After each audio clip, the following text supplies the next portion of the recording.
La France, l'éloge de l'ombre, ce que la franc-maçonnerie a accompli en France, part un.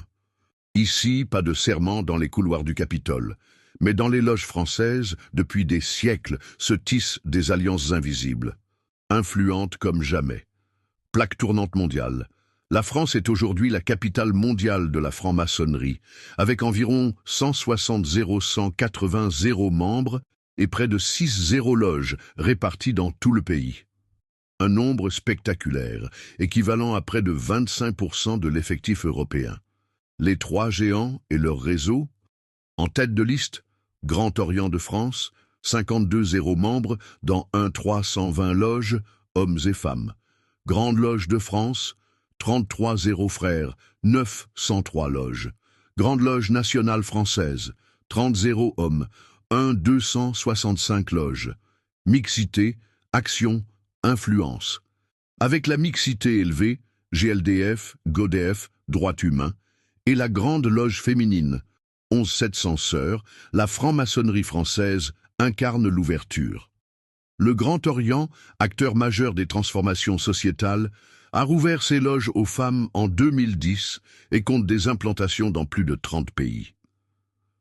Influence discrètement politique.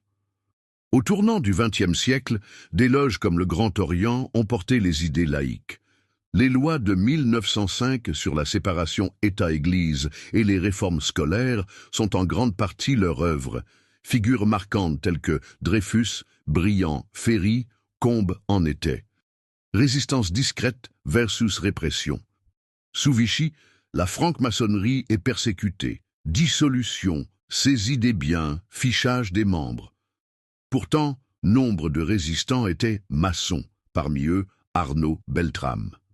Après la libération, la franc-maçonnerie renaît, et certaines loges se transforment en symboles de réconciliation. Aujourd'hui, en pleine renaissance, la franc-maçonnerie française est en expansion. Avec 2% de croissance annuelle, elle continue d'attirer un public plus jeune, 40 ans en moyenne, et féminin, 19%. Même à l'international, des loges francophones fleurissent, jusqu'en Floride. Que fait-on en loge? On y discute la laïcité, on y organise des actions citoyennes, sociales, humanitaires.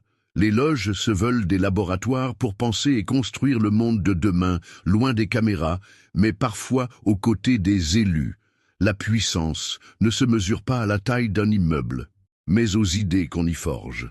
En France, la franc-maçonnerie est une force discrète, mais bien présente. Si vous pensez que tout se joue dans la lumière, vous oubliez ceux qui œuvrent dans l'ombre. Si tu penses que tout ça n'est qu'un mythe, abonne-toi. Ce n'est que le début.